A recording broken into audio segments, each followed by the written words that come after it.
जय हिंद, नमस्कार साथियों, आप सभी का मोस्ट वेलकम है एक न्यू वीडियो में। साथियों, इस वीडियो में आज हम लोग पढ़ने वाले हैं बिहार पुलिस ड्राइवर कांस्टेबल के लिए प्रीवियस ईयर क्वेश्चन सब। यह सभी क्वेश्चन आपके लिए बहुत इंपॉर्टेंट होंगे क्योंकि पीवाई क्वेश्चन से अधिकांश क्वेश्चन हमेशा एग्जाम में जो है आते रहते हैं। तो आप सभी कोई वीडियो को अच्छे से देखिएगा ताकि आपको सभी क्वेश्चन बिल्कुल अच्छे से याद हो जाए।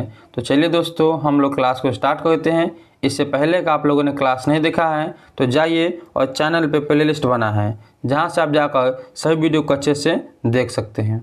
तो चलिए स्टार्ट करते हैं क्लास को और देखते हैं आज का क्वेश्चन। दोस्तों देखिए, आज का जो है आपका पहला क्वेश्चन आप सभी का है, संथाल विद्रोह के नेता कौन थे? संथाल विद्रोह के जो है नेता कौन थे? संथाल विद्रोह के नेता थे आपके सिंधु कान्हू। ठीक है, ऑप्शन आपका यह सही है। और सिंधु कान्हू यह दोनों आपस में जो है यह भाई थे। चलिए अगला क्वेश्चन देखिए। अगला क्वेश्चन आप सभी का यहाँ पे है, तमिलनाडु तट पर अधिकतर वर्षा डैश और डैश के दौरान होती है, किस कारण होती है? आपका होता है अक्टूबर और नवंबर के दौरान, यानी इसी समय में तमिलनाडु के जो है तटीय क्षेत्र पे अधिक वर्षा होती है। सी ऑप्शन आपका बिल्कुल ही सही है। अगला क्वेश्चन आप सभी का है, अस्थायी बंदोबस्त कॉर्नवालिस ने कब लागू किया? और जो आपका यहाँ पे लिखा है अस्थायी बंदोबस्त, यह लागू किसने किया पूछेगा आपसे तो कॉर्नवालिस ने। और कब लागू किया गया? यह आपका लागू हुआ था 1793 को। आप सभी के यहाँ पे जो है वह सी ऑप्शन बिल्कुल ही सही है। अगला क्वेश्चन है, निम्नलिखित में से कौन सा जलद मरु मध्य अटलांटिक महासागर को प्रशांत महासागर से जोड़ता है? कौन वह है जो दोनों को आपस में जोड़ देता है? तो यहाँ पे आपका हो जाएगा ऑप्शन नंबर बी बिल्कुल ही सही, मैगेलन जलद मरुमध्य। ऑप्शन आपका यहाँ पे बी जो है वह बिल्कुल ही सही है। अगला क्वेश्चन देखिए। अगला क्वेश्चन आप सभी का है, 1857 के विद्रोह का पटना से नेतृत्व किसने किया था? तो पटना से नेतृत्व किए थे पीर अली। ऑप्शन आपका ए सही है। और केवल पूछा आपसे कि बिहार से नेतृत्व कौन किए थे, तो कुंवर सिंह किए थे। ठीक है ना। चलिए अगला क्वेश्चन देखिए। अगला आप सभी का है यहाँ पे, निम्नलिखित में से कौन सा भारतीय वन्यजीव अभयारण्य एशियाई शेरों का आवास है? कौन है जहाँ पे अभी शेर रहते हैं? तो आपका होगा ए ऑप्शन सही, गिर राष्ट्रीय उद्यान। ये ऑप्शन आपका बिल्कुल ही यहाँ पे सही है। अगला क्वेश्चन आप सभी के सामने है, 1857 के विद्रोह के समय भारत का गवर्नर जनरल कौन था? 1857 के विद्रोह के समय जो है भारत के गवर्नर जनरल थे कैनिंग। ऑप्शन आपका सी होगा सही। अगला क्वेश्चन देखिए। अगला क्वेश्चन है, अंतर्राष्ट्रीय न्यायालय का मुख्यालय कहाँ अवस्थित है?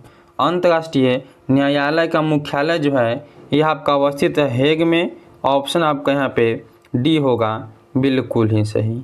अगला क्वेश्चन आप सभी के सामने है, भारत में निम्न में से किस स्थान को काला पानी के नाम से जाना जाता है?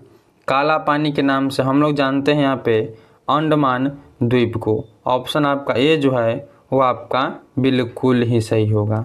अगला क्वेश्चन देखिए। अगला क्वेश्चन है, राज्यसभा का सभापति अपना त्यागपत्र संबंधित करता है, यानी संबोधित किसको देगा? वह अपना त्यागपत्र जो है वह देगा किसको? वह देते हैं राष्ट्रपति को। ये ऑप्शन आपके यहाँ पे आपके सही हो जाएंगे। चलिए अगला क्वेश्चन देखिए। अगला आप सभी का है, द्वितीय पंचवर्षीय योजना का कार्यकाल क्या था? द्वितीय पंचवर्षीय योजना का जो है कार्यकाल यह कब से कब तक चला? यह आपका था 1956 से 1961 के बीच। ये ऑप्शन बी ऑप्शन आपका सही होगा। और पूछेगा पहला पंचवर्षीय योजना तो 1951 से 1956 तक। चलिए अगला देख लीजिए। अगला आप सभी का यहाँ पे है, मानसून पूर्व वर्ष जो केरल और कर्नाटक के तटीय क्षेत्रों में एक समान घटता है को स्थानीय तौर पर के नाम से जानते हैं। उनको स्थानीय तौर पे हम किस नाम से जानते हैं? तो उनको हम लोग कहते हैं आम्रवर्षा। आप सभी का सी ऑप्शन होगा बिल्कुल ही सही। चलिए अगला क्वेश्चन देख लीजिए। भारत में रेलवे की शुरुआत कब हुई थी? तो भारत में जो है रेलवे की शुरुआत ये आपका हुआ था 1893 में, 1853 में, ठीक है ना। ऑप्शन आपका यहाँ पे जो है वह बी होगा सही। और किसके शासनकाल में हुआ था? तो लॉर्ड डलहौजी के शासनकाल में। और सबसे पहले चला था यह मुंबई से लेके कहाँ पे? तो मुंबई से थाने के बीच चला, ठीक है ना। मुंबई से थाने के बीच जो है यह आपका चला था, ठीक है, सबसे पहले रेलवे। चलिए अगला क्वेश्चन देखिए। अगला आप सभी का है, उगते हुए सूर्य का देश किसे कहा जाता है? यानी उगते हुए सूरज का देश हम लोग किसे कहते हैं? उससे कहते हैं हम लोग जापान। ऑप्शन आपका यहाँ पे बी होगा बिल्कुल ही सही। अगला क्वेश्चन आप सभी के सामने है, निम्न में से कौन नदी है जो कर्क रेखा को 2 बार काटती है? कौन वह नदी है? आपकी माही नदी जो है यह कर्क रेखा को 2 बार काटती है, यानी आपका डी ऑप्शन होगा सही। अगला क्वेश्चन आप सभी के यहाँ पे है, फरका समझौता किन देशों के बीच हुआ था? फरका समझौता जो है किन देशों के बीच हुआ? यह आपका हुआ था भारत और बांग्लादेश के बीच। बी ऑप्शन आपका बिल्कुल ही यहाँ पे सही है। अगला क्वेश्चन आप सभी के सामने यहाँ पे है, लिखा गया आप सभी के यहाँ पे, रायसीना हिल कहाँ स्थित है? रायसीना हिल जो है यह कहाँ पे है? यह आपका जो है एक राष्ट्रपति भवन वाले स्थान पर स्थित है। ऑप्शन नंबर सी जो आपका है वह बिल्कुल ही सही है। अगला आप सभी क्या है, खेड़ा किस राज्य में स्थित है? जो खेड़ा है यह किस राज्य में? तो आपका गुजरात में है। डी ऑप्शन आपका यहाँ पे वह बिल्कुल ही सही है। दोस्तों आप सभी को क्लास अच्छा लग रहा है तो प्लीज़ आप लोग क्लास को लाइक कर दीजिए, और न्यू हैं तो सब्सक्राइब करके आप लोग जो है बेल आइकन को ऑल पे दबा लीजिए, ताकि आने वाले सभी क्लास का नोटिफिकेशन आपके पास पहुंचे दोस्तों, ठीक है। चलिए अगला क्वेश्चन देखते हैं। अगला क्वेश्चन आप सभी का है, नीति आयोग है। नीति आयोग जो है यह कैसा आयोग है? यह आपका जो है गैर संवैधानिक निकाय है। ऑप्शन आपका यहाँ पे बी सही है। नीति आयोग का दूसरा नाम आपका जो है वह आपको कमेंट में बताना है कि नीति आयोग का जो है दूसरा नाम क्या है। चलिए अगला क्वेश्चन देखिए। अगला आप सभी का है, ऑपरेशन फ्लड की शुरुआत किस वर्ष हुई थी? ऑपरेशन फ्लड की शुरुआत जो है यह कब हुआ? ऑपरेशन फ्लड को हम लोग हिंदी में कहते हैं श्वेत क्रांति, और श्वेत क्रांति के जनक जो है वह आपके वर्जिनर कूलर है, ठीक है ना। यहाँ पे आपको बताना है कि इसकी शुरुआत जो है कब हुई, तो आपका हुआ था 1970 में। आप सभी का ऑप्शन बी जो है वह बिल्कुल ही सही है। ऑपरेशन फ्लड का संबंध जो है ये आपका किससे है? ये आपका दूध से है, ठीक है ना, यानी डेयरी उत्पादन से। चलिए अगला क्वेश्चन देखते हैं। अगला क्वेश्चन आप सभी का है, साइमन कमीशन की नियुक्ति कब हुई थी? साइमन कमीशन की नियुक्ति यानी इसका गठन कब हुआ? तो इन सब का गठन जो आपका हुआ था 1927 में। बी ऑप्शन आपका सही है। और साइमन कमीशन जो है यह भारत आया था 1928 में, ठीक है। साइमन कमीशन के अध्यक्ष जो है वह थे सर जॉन साइमन, ठीक है।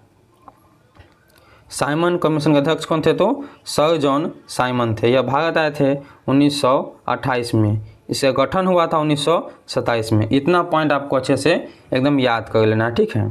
चलिए अगला क्वेश्चन देखिए। अगला आप सभी का है, कांग्रेस का विभाजन किस वर्ष में हुआ था? कांग्रेस का विभाजन जो है किस वर्ष में हुआ? ये आपका हुआ था 1969 में। ऑप्शन आपका यहाँ पे जो है वह सी होगा सही। चलिए अगला क्वेश्चन देखिए। अगला क्वेश्चन है, 0 डिग्री अक्षांश और 0 डिग्री देशांतर कहाँ स्थित है? यह जो है आपका 0 डिग्री अक्षांश और 0 डिग्री देशांतर ये स्थित है आपका अटलांटिक महासागर में। ये ऑप्शन आपके यहाँ पे बिल्कुल ही सही है। सबसे बड़ा जो है आपका यह प्रशांत महासागर है, और सबसे गहरा भी आपका जो है प्रशांत महासागर है। और जो अपना भारत है इसके नीचे जो है यहाँ पे यह बसा आपका हिंद महासागर, ठीक है। चलिए अगला क्वेश्चन देखिए। अगला आप सभी के यहाँ पे है, सरदार सरोवर योजना किस नदी पर स्थित है? सरदार सरोवर योजना जो है यह आपका स्थित है नर्मदा नदी पे। ऑप्शन आपका यहाँ पे जो है वह बी बिल्कुल ही सही है। सी आपका सही यहाँ पे, ठीक है ना, सी ऑप्शन आपका सही होगा। अगला क्वेश्चन देखिए, अगला आप सभी के यहाँ पे है, सुरक्षा परिषद के कितने सदस्यों को निषेधाधिकार प्राप्त है। निषेधाधिकार जो है ये कितने सदस्यों को प्राप्त है, ठीक है। तो यहाँ पे आपके हो जाएंगे ऑप्शन नंबर बी बिल्कुल ही सही, 5 सदस्यों को। चलिए अगला क्वेश्चन देखिए, अगला आप सभी क्या है, निम्नलिखित में से कौन दक्षिण अफ्रीका के रंग भेद आंदोलन से संबंधित है। कौन है जो रंग भेद आंदोलन से संबंधित है, तो उनका नाम है नेशनल मंडेला। ऑप्शन आपका यहाँ पे बी होगा सही। चलिए अगला क्वेश्चन देखिए, अगला क्वेश्चन है, पंडित बिरजू महाराज का संबंध किस शास्त्रीय नृत्य से है। तो पंडित बिरजू महाराज जो है इसका नृत्य है कथक से, ठीक है ना, कथक नृत्य से इनका संबंध है। ऑप्शन आपके यहाँ पे जो है बी सही है। जो बिरजू महाराज है यह लखनऊ घराने के रहने वाले थे। चलिए अगला क्वेश्चन देखते हैं, अगला क्वेश्चन आप सभी का है, हड़प्पा सभ्यता के किस स्थल से जलाशय से प्रमाण मिले हैं। हड़प्पा सभ्यता के कौन से स्थल जहाँ से जलाशय का प्रमाण मिला है। तो यहाँ पे आपके ऑप्शन जो है वह बिल्कुल बी सही होगा, धौलावीरा से, ठीक है। लोथल जो है यह भोगवा नदी के किनारे स्थित है और हड़प्पा की खुदाई हुआ था आपका 1920 में, मोहनजोदड़ो को हुआ था 1921 में। ये दोनों आप याद कीजिएगा, आपसे पूछ सकता है, ठीक है ना। हड़प्पा की खुदाई किए थे दयाराम साहनी, ठीक है, और मोहनजोदड़ो किए थे कौन, तो मोहनजोदड़ो के जो है राखल दास बनर्जी किए थे। इन दोनों तीनों पॉइंट, यानी कि अब जितना भी हम पॉइंट बताएं क्वेश्चन से रिलेटेड, आपको सभी को जो है कहीं ना कहीं नोट करके लिख के याद कर लेना है, या आपको इसी वीडियो को दोबारा देख के सभी को याद कर लेना है। हो सकता है कि आपको जो हम पॉइंट बताएं वहीं से आपका क्वेश्चन पूछ ले, ठीक है। चलिए इतने आप लोग याद कीजिएगा। चलिए अगला क्वेश्चन देखते हैं, अगला क्वेश्चन आप सभी का है, भारत में सर्वाधिक क्षेत्र में फैले हुए वन है। भारत में सबसे अधिक जो है कौन सा वन फैला हुआ है, वो आपके हैं उष्णकटिबंधीय पर्णपाती वन। ये ऑप्शन आपके बिल्कुल ही सही है। मैंग्रोव वन जो है यह पश्चिम बंगाल में है। चलिए अगला क्वेश्चन देखते हैं, अगला क्वेश्चन है, सुंदरी वृक्ष डैश में पाई जाती है। सुंदरी वृक्ष जो है ये आपका मैंग्रोव वन में है। ऑप्शन आपका बी होगा, बिल्कुल ही सही। अगला क्वेश्चन देखिए, अगला आप सभी क्या है, भारत में बजट निर्माण का कार्य किया जाता है। जो भारत में बजट है, बजट का निर्माण कौन करते हैं, यह करते हैं वित्त मंत्रालय द्वारा। ये ऑप्शन आपका बिल्कुल ही सही है। तो दोस्तों आज की क्लास में टोटल इतने ही क्वेश्चन थे जो आपके एग्जाम के दृष्टिकोण से काफ़ी महत्वपूर्ण थे। तो आप सभी को इन सभी क्वेश्चन को अच्छे से याद कर लीजिएगा। तो चलिए दोस्तों हम लोग मिलते हैं एक नेक्स्ट वीडियो में, तब तक के लिए जय हिंद जय भारत।